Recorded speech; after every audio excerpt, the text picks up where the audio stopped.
Star Citizen is a lot of things, and it's aiming to be a lot of things. It's a space simulator, it's a shooter, it's a full-blown universe you can play in first person.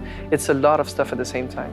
And a really important part and crucial part in this is the role-playing thing. That for me is what draws me the most to the project, is the fact that people can get immersed and play however they want, and with any ship they want, any setting they want, and explore this whole thing and choosing like a career and a path, and basically living however they want in that universe. So if we wanted to do a communication platform for that game, we needed to have something that would reduce a lot of the friction that would happen naturally between the players and the tools that they would use to communicate. So when we launched the crowdfunding campaign in 2012, we started with a traditional website and traditional forums and a service called Chatroll. And these systems worked pretty well for us in the beginning. They're very traditional. They're things people are comfortable with. And for the size of our community, it made perfect sense for us to do that. Over time on the platform, we've replaced or we've improved different pieces of these tools. For instance, we replaced Chatroll. There was a point where we outgrew Chatroll. We would have more people in chat than it could support, and it was sort of chaotic. So we built our own chat system based on XMPP, and that's on the service today, still on the platform today, in fact. We also talked a lot over the last several years about upgrading our forums to be more modern forums. And in fact, we've talked about a variety of things like building our own forum engines, having orgs, allowing orgs to have their own forums on our site. These are all major undertakings because we have, more than 30,000 organizations. And so if we allow every org to have their own forums, that means that you now have to support 30,000 different forum instances. And so we went to Chris with the plan to build a new forum engine that we could replicate to all of the orgs, because most forum engine will allow us to do one instance, but we needed it to do 40,000 instances of forums. And so we came to Chris with this plan. We designed a forum engine to be modern, new ways to basically see threads with trending, replies and notifications, live updates. It was a very nice concept, but it was still just a forum engine. So we needed to have a platform that would actually be part of the project itself, part of the game. I think the key word became that we wanted this application to be available both in and out of game to cover for everything that's out of game. Because that's a real big part of your gaming experience today, is talking with your friends, setting up your game parties, organizing with your organizations, calendars and meetups. And so we wanted to build a framework that will allow us to build that into the game. The organization system has been around for a while now. It's been actually 3 years, I think. And first of all, it has an amazing response ever since it got out. We saw the number of organizations created was amazing, but also the amount of involvement that players were showing with those. Just a simple set of tools that you could create your own presence for your organization and have a homepage that you could define, have text you could put in, and have your own brand and stuff. That's just a really simple set of tools, and people did amazing things with that. And now, with Spectrum, we've given that a whole new set of tools to cultivate that presence and actually cultivate the spirit of your organizations. Right now, when you play the game, you start in a website, you have your own inventory, and that feeds into the game. So that's one way that it interacts. But then Spectrum fits in there in that it is your presence as a player in Star Citizen, wherever you are, whether you're playing or not. That also gets fed by data from the organization system. So the organization system has been out for years now. It's been, I think, 3 years. And people really took to that when it got out, because it was the first time that you could actually role play into the universe of the game. And we were amazed by how many, first of all, the number, like how many organizations were created, but also like the implication of some players to sticking to a role and having their own entity and their own identity in their organizations, and having that define who they are in the game even when they play. Giving all of those organizations an outlet to have their own forums and chat systems was a lot of pressure on us, because it meant that we were not just releasing something to replace the original forums and chat of Star Citizen. We were actually launching not one, but 30,000 forum engines and chats, and the opportunity for each of them to be customized whichever way their owners wanted them to be. And so when we pitched it to Chris as a first iteration, he literally told us to think bigger, that we should expand on that and just try to fix communication as a whole, instead of just trying to replicate the forum engine. So Benoit and I continued to brainstorm and come up with different ideas, and found by looking at a lot of different systems that are out there, like Discord is popular, Reddit's very popular, things like Stack Overflow, things like other forum engines.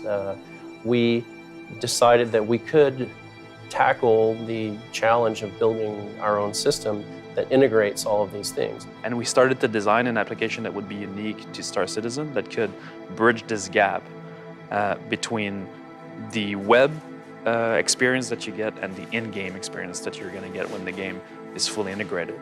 One of the cool features that comes with the Luisa Spectrum is social tools that add and improve to the user experience. An example of that is moderation tools that allow organizations to better manage and organize their communities. You know, the team really stepped up, but quickly realized that this was going to be a gigantic challenge and not just a standard, development effort, that it would require many design cycles, many UX design cycles, and at the same time, technology innovation to be able to reach, to be able to ship it in a time that's, respectable. Quand on a commencé à penser au design de Spectrum, on a instinctivement été vers du flat UI pour que ça soit facile à charger, fonctionnel et bien sûr facile à upgrader, à améliorer avec le temps, parce qu'on a plein de fonctionnalités qu'on veut mettre dans Spectrum qui ne sont pas encore en ligne. Donc on a pensé au présent et au futur avec un design plus simple et épuré, ce qui permet d'avoir vraiment quelque chose le plus fonctionnel possible et qui ait le moins de frustration pour l'utilisateur possible lorsqu'il utilise Spectrum. And so as we got pretty much done with the design aspect of the project, we realized not only how big the scope was, but we realized that it was going to be a huge technological challenge to get there. And so that's when, we all met up together and we were just like, all right, let's build this thing. And then we kept on trucking from there. So the first roadblocks that we encountered was that we didn't have the technology to build that. And so we really needed to extend the RSI platform to include a lot of real-time services that were going to be needed to power, lobbies, real-time forums, channels, and soon voice lobbies. But all of this needs to be built in a generic way. But now that we have this technology, we were able to stepstone to the next one. Other types of roadblocks that we encountered, a giant one was the technological stack for the actual application itself. And so we knew it had to be a web-based application. Now there are many, many options on what type of framework we can use to build an app like that. And so we set out to do a lot of research to figure out which stack we're going to use. This includes, what rendering technology we're going to use inside the browser, what kind of communication layer we're going to use. And so we ended up choosing React as a base platform, which is a framework from Facebook. It's open source. That's our baseline for the application. We also use the library that we're big fans of called Redux, that gives us a way to manage state inside the application that's really streamlined. And so we started to move out everything into React, and we built the entire thing with it. And it became a hallmark in the team here. And this was an expertise that we sort of had internally, but that we really needed to expand on.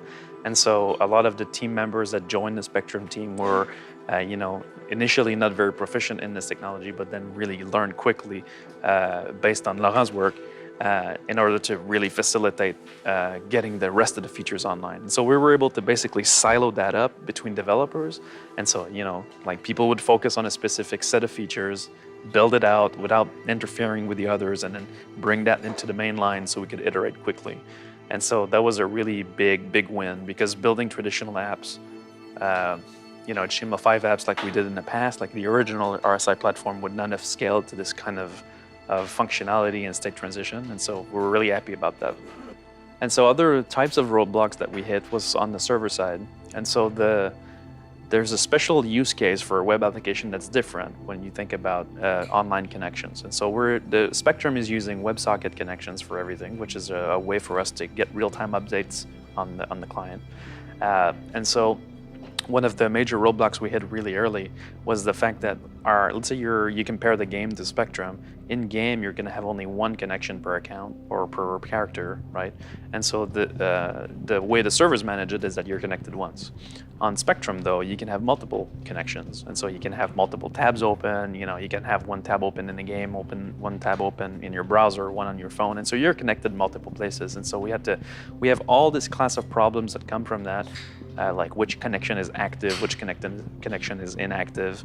Are you the same user? Are you disconnected? And now, when you add the concept of presence to that becomes fairly complex, because then you can be online on a tab, away on another one. And so we had to basically brainstorm multiple versions of our presence system in order to get to something that's pretty comfortable, which is you have user control on certain presence statuses, but other statuses are automatically toggled. For example, online, away, and playing are automatically toggled by the system across your connections.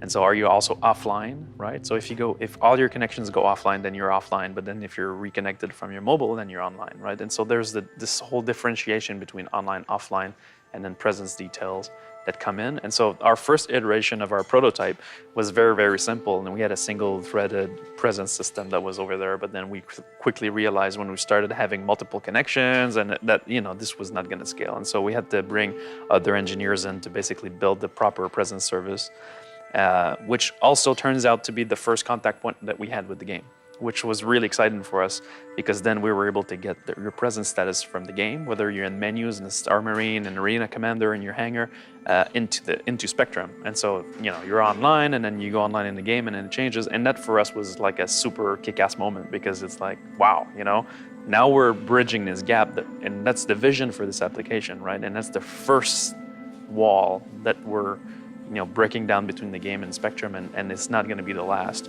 And so this whole roadblock of the presence system was a major one, but we're glad we tackled it this way, because now we have a lot of flexibility in how we display presence, and that's going to be a core piece of element for moving forward. And so the way we engaged with the community for testing Spectrum was interesting, and I think it's something that we're going to redo quite a bit. We really want to make this a bit different in this process. We have the chance of working on a component of the game which is not directly related to the story or lore, and so I think we can share a lot more of our development. Like we've already been sharing with you guys the type of technologies that we're using, and we plan on keeping doing that in the future. But the way we engage with the community is that we went to PTU fairly early in the process back in December, and our initial goal was to go at this frantic pace of releasing our build every week to the community on PTU. And so that's what we set out to do in December, and we did that. But not only did we want to ship builds and build notes and whatever, which is standard, but we also wanted to be there with the players on PTU, talk about Spectrum, and be involved in the testing, because sometimes you need this like personal connection with players in order to understand what the problem is, if there's a design issue, or if there's an actual bug, right?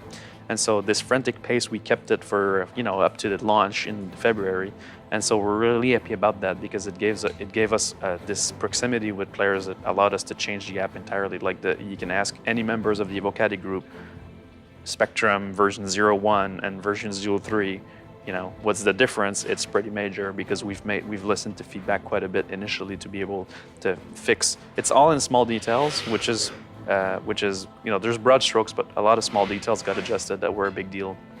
And so we're really happy about that proximity, and we want to continue to do that. Of course, on the live service, we can go as fast, but we still plan to do an update a month, even more if we can. But as long as there is no breaking change, we're good. But we really want to keep that momentum going, and so that you guys can see that how fast Spectrum is progressing, since we don't have any special hide this feature thing, right? And so we can talk openly about what's coming up. There's a lot next for Spectrum, but in the short to immediate term, we're reviewing feedback. We're looking at what you guys are telling us about the release. We know we have a lot of things to adjust. Like the launch was pretty hectic, but it was good. But now we have technology changes to make. In the short term, we're going to spend a lot of time on the forum part of Spectrum to make it reach a little feature parity. with the old forums, so we want to, spruce it up a bit. Additionally, we're reviving the Ask a Dev section that you may remember from the forums. It allows backers to ask questions to developers in real time so they can gather more information about what's up and coming or specifics about systems we've already announced. We're really excited about it because Spectrum allows us to do this initiative, and we have some new and exciting stuff coming up in the future. There's a lot more functionality to come with respect to presence, more, we call it rich presence, to actually know to a very detailed level where you are in the game. And that would allow us to do more things around parties and grouping and location awareness. We could have location-aware chat lobbies and location-aware, other location-aware services. One of my favorite parts about Spectrum is that it brings a lot of my favorite features from things like Reddit, Discord, and a few others, and brings them all into one place that's easily accessible by the entire Star Citizen community. There's also a few modifications we want to make in how the sorting works. As you guys know, Spectrum supports like classic style sorting and more Reddit style sorting. And so we want to keep this duality and give you guys the power to do that within your orgs. But we want to increase the feature set on that front. So expect like a bunch of short updates to forums moving forward. Our big ticket items in the what's next category is obviously mobile app. And so we currently support mobile, but we want to have a real native experience on mobile. And so we're going to be working on mobile ports. But if you allow yourself to dream much further than that, you can also imagine stuff like a complete communication system with voice, where you could have a let's imagine you're in your ship, you're manning your ship with a couple of friends. You have actually two communication channels that you can switch between. One that is for people who are actually manning the ship and having an actual role in the ship, and another one is like a PA system, blaring information to people who are not just manning the ship, but also like not the crew itself, but passengers or boarders. And you could like switch between the two during the game and coordinate with your friends to counter that attack that is occurring right now. Ultimately, Spectrum will replace our current forums, which are very traditional, functional, but very traditional forums. It will replace our XMPP chat, and it will give orgs their own forums to work with as well. So we have achieved our initial goal already with the launch of Spectrum, of giving every org their own private forum to deal with, having a live chat, and having all of these modern functions built in. So if you guys haven't tried it already, I invite you to come online and on Spectrum and give it a shot. If you see anybody from Turbulent online, feel free to reach out to them and talk to them about Spectrum. Now, don't flood them, but you can ask questions. I mean, we have this policy that we want to be super open about this development. And so any questions you have or ideas that you have, bring them to us, and we'll try to do what we can with it.